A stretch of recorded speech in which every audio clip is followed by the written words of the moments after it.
Assalamualaikum warahmatullahi wabarakatuh. Nama saya Muhammad David Rahman dengan NIM 1262102030778 dari kelas Tevis 2C akan membahas Pancasila dalam konteks ketatanegaraan RI. Pancasila dalam konteks ketatanegaraan RI. Pancasila dalam konteks ketatanegaraan memiliki kedudukan yang sangat penting karena merupakan suatu stats fundamental form dan berada pada hierarki tata tertib hukum tertinggi di Indonesia.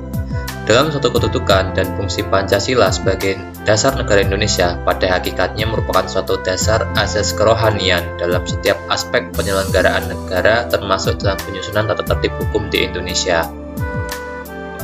Pancasila dalam konteks ketatanegaraan Indonesia adalah pembagian kekuasaan lembaga-lembaga tinggi negara, hak dan kewajiban, keadilan sosial, dan lainnya diatur dalam UUD 1945. B. Definisi UUD dan konstitusi serta fungsinya bagi negara. Pertama, definisi UUD dan konstitusi. Konstitusi berasal dari bahasa Inggris constitution atau bahasa Belanda constitute yang artinya undang-undang dasar. Dalam praktek ketatanegaraan Republik Indonesia, konstitusi sama dengan UUD. Di Indonesia, UUD pada dasarnya adalah suatu hukum dasar tertulis atau konstitusi negara. Pengertian hukum dasar adalah aturan dasar yang dipakai sebagai landasan dasar dan sumber berlakunya seluruh hukum atau perundang-undangan dan penyelenggaraan pemerintahan suatu negara. Menurut Padmawahyono, seluruh kegiatan negara dikelompokkan menjadi dua macam, yaitu pertama, penyelenggaraan kehidupan negara, dan kedua, penyelenggaraan kesejahteraan nasional. Sifat hukum dasar tertulis UUD 1945 sebagai hukum positif dan alat kontrol terhadap norma hukum positif dapat dirinci sebagai berikut. Pertama, perundang-undangan yang tertinggi dalam negara. Kedua, memuat aturan pokok ketatanegaraan. Ketiga, mengikat hak pada pemerintah. Sifat hukum dasar yang tidak tertulis dalam UUD 1945 adalah sebagai berikut. Pertama, tidak bertentangan dengan isi, arti, dan maksud hukum dasar tertulis. Dua, melengkapi kekosongan ketentuan yang tidak diatur secara jelas dalam hukum dasar tertulis. Tiga, memantapkan pelaksanaan hukum dasar tertulis. Empat, hanya terjadi pada tingkat nasional. C. Undang-Undang Dasar 1945. UUD adalah kumpulan aturan atau ketentuan dalam suatu kodifikasi mengenai hal-hal yang mendasar atau pokok ketatanegaraan suatu negara, sehingga kepadanya diberi sifat kekal dan luhur. Sedang untuk mengubahnya diperlukan cara yang istimewa serta lebih berat kalau dibandingkan dengan pembuatan atau perubahan peraturan perundang-undangan sehari-hari. Adapun yang dimaksud dengan Undang-Undang Dasar menurut UUD 1945 adalah hukum dasar tertulis. Maka sebagai hukum, UUD itu mengikat baik bagi pemerintah setiap lembaga negara dan lembaga masyarakat, serta mengikat bagi setiap WNI dimanapun mereka berada, maupun bagi setiap penduduk yang ada di wilayah NKRI. Dan sebagai hukum, UUD itu berisikan norma-norma, aturan-aturan, dan ketentuan-ketentuan yang harus dilaksanakan dan ditaati.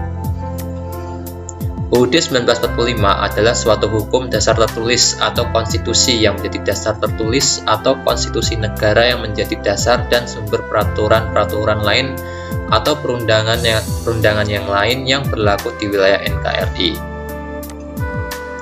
UUD 1945 merupakan naskah yang meliputi: pertama, pembukaan; dua, ditetapkan oleh PPKI pada tanggal 18 Agustus 1945; tiga, diundangkan dalam Berita RI tahun 2 nomor 7 tanggal 15 Februari 1946.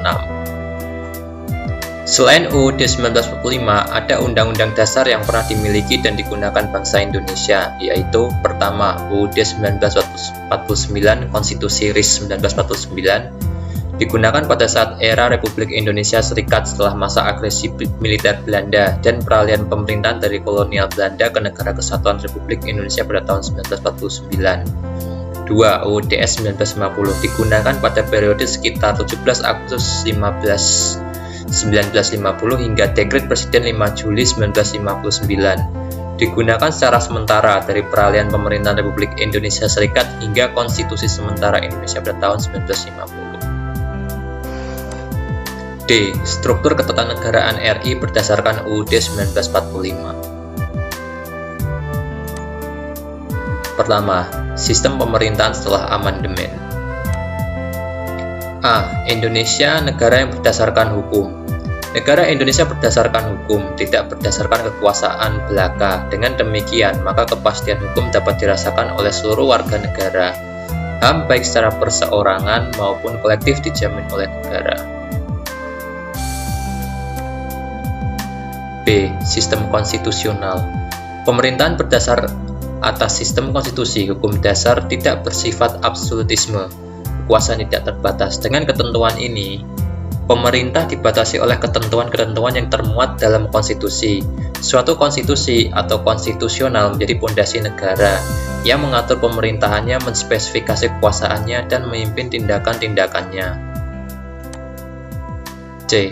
Kekuasaan tertinggi negara berada di tangan rakyat. Pasal 1 ayat 2 UUD 1945 mengatur kedaulatan berada di tangan rakyat dan dilaksanakan menurut UUD. Badan yang diberi kewenangan untuk melaksanakan kedaulatan ini adalah MPR, yang merupakan penjelmaan dari seluruh rakyat Indonesia. Majelis ini bertugas menetapkan UUD serta melantik dan memberhentikan presiden dan wakil presiden. D. Presiden adalah penyelenggara pemerintah negara tertinggi di bawah majelis. Berdasarkan UUD 1945 hasil amandemen 2002, Presiden menyelenggarakan pemerintahan tertinggi di samping MPR dan DPR. Karena Presiden dipilih langsung oleh rakyat, UUD 1945 pasal 6 ayat 1, pasal 6A ayat 1, jadi menurut UUD 1945, Presiden tidak lagi menjadi mandataris MPR, melainkan dipilih oleh rakyat. E. Presiden tidak bertanggung jawab kepada DPR.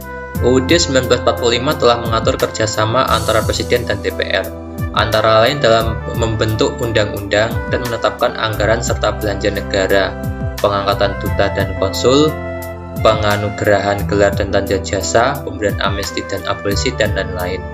Dalam hal tersebut, Presiden harus mendapatkan persetujuan DPR. Oleh karena itu, Presiden dan DPR harus bekerja sama.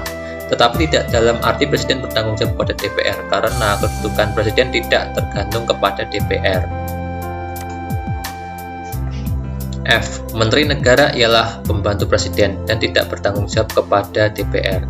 Pasal 17 UUD 1945 menyatakan bahwa Presiden dibantu oleh Menteri-Menteri Negara. Menteri mengangkat dan memberhentikan Presiden. Menteri-Menteri Negara itu tidak bertanggung jawab kepada DPR. G. Kekuasaan kepala negara tidak terbatas. Penjelasan UUD 1945 menyatakan bahwa meskipun kepala negara tidak bertanggung jawab kepada DPR, dia bukan diktator, artinya kekuasaannya tidak terbatas. Keberadaan DPR dan Menteri Negara dapat mencegah terjadinya pemerintahan yang absolut atau kekuasaan mutlak. H. Kekuasaan pemerintahan negara. Pasal 4 ayat 1 UUD 1945 menyatakan bahwa Presiden RI memegang kekuasaan pemerintahan menurut UUD 1945. Presiden dibantu oleh Wakil Presiden dalam melakukan tugasnya. I. Pemerintahan daerah. Pemerintahan daerah diatur oleh Pasal 18 UUD 1945. Pasal 18 ayat 1 menjelaskan bahwa NKRI dibagi atas daerah-daerah provinsi, kabupaten, dan kota itu mempunyai pemerintahan daerah yang diatur dengan undang-undang. Pasal 18 ayat 2 mengatur otonomi pemerintahan daerah. Di dalam ayat tersebut dinyatakan bahwa pemerintahan daerah provinsi, kabupaten, dan kota mengatur dan mengurus sendiri urusan pemerintahan menurut asas otonomi dan tugas pembantuan. Atau pengertian otonomi sama artinya mengatur rumah tangga sendiri. J. Pemilihan umum. UUD 1945 hasil amandemen 2002 dalam pasal 22E ayat 1 secara eksplisit mengatur tentang pemilihan umum dilakukan secara langsung, umum, bebas, rahasia, jujur, dan adil setiap 5 tahun sekali. Pemilihan umum diselenggarakan untuk memilih anggota DPR, DPD, Presiden dan Wakil Presiden, dan DPRD. K. Wilayah negara. Pasal 25A UUD 1945 hasil amandemen 2002 memuat ketentuan bahwa NKRI adalah sebuah negara kepulauan yang berdiri Nusantara dengan wilayah yang batas-batas dan hak-haknya ditetapkan oleh undang-undang. L. Hak asasi manusia. Pasal 28A sampai dengan 28C UUD 1945 mengatur tentang hak asasi manusia. 2. Lembaga ketatanegaraan. A. MPR, Majelis Permusyawaratan Rakyat. MPR terdiri atas anggota-anggota DPR dan anggota-anggota DPD yang dipilih melalui pemilu. Dengan demikian, maka seluruh anggota MPR menurut UUD 1945 dipilih melalui pemilu. MPR sebagai pemegang kekuasaan tinggi sebagai wakil rakyat sesuai UUD 1945 di samping DPR dan Presiden. Hal ini berdasarkan ketentuan dalam UUD 1945 bahwa baik Presiden maupun MPR dipilih langsung oleh rakyat, pasal 2 ayat 1 dan pasal 6 UUD 1945. B. Dewan Perwakilan Rakyat atau DPR. Hal-hal mengenai DPR diatur dalam pasal 19, 20, 20A, 22B, 22C, dan dalam pasal-pasal yang berkaitan dengan kerjasama dengan Presiden. Anggota DPR seluruhnya merangkap anggota MPR. DPR memiliki fungsi legislasi, fungsi anggaran, dan fungsi pengawasan. DPR mempunyai hak interpelasi, hak angket, dan hak menyatakan pendapat.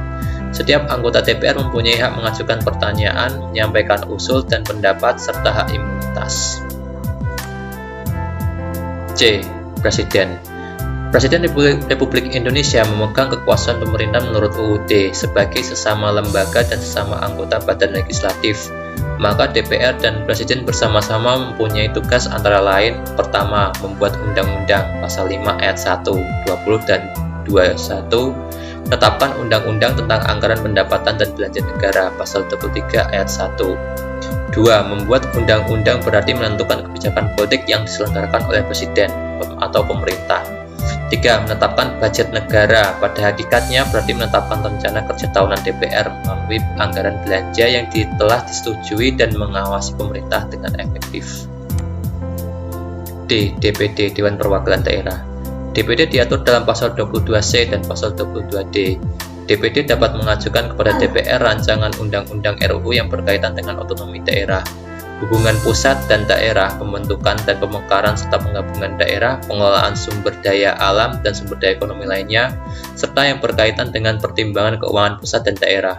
DPD ikut membahas RUU yang berkaitan dengan otonomi daerah, hubungan pusat dan daerah, pembentukan, pemekaran dan penggabungan daerah, pengelolaan sumber daya alam dan sumber ekonomi lainnya, serta pertimbangan keuangan pusat dan daerah, serta memberikan pertimbangan kepada DPD atas RUU, anggaran pendapatan dan belanja negara, dan RUU yang berkaitan dengan pajak, pendidikan, dan agama. DPD dapat melakukan pengawasan atas pelaksanaan undang-undang mengenai otonomi daerah, pembentukan, pemekaran, dan penggabungan daerah, hubungan pusat dan daerah, pengelolaan sumber daya alam dan sumber daya ekonomi lainnya, pelaksanaan anggaran pendapatan dan belanja negara, pajak, pendidikan, dan agama, serta menyampaikan hasil pengawasan itu kepada DPR sebagai bahan pertimbangan untuk ditindaklanjuti. E. BPK, Badan Pemeriksa Keuangan. BPK bertugas untuk memeriksa, mengelola, dan bertanggung jawab terhadap keuangan negara. Hasil pemeriksaan keuangan negara diserahkan kepada DPR, DPD, dan DPRD sesuai dengan kewenangannya. F. Mahkamah Agung, MA. Mahkamah Agung dan badan peradilan yang berada di bawahnya memegang kekuasaan kehakiman terlepas dari pengaruh semua lembaga negara.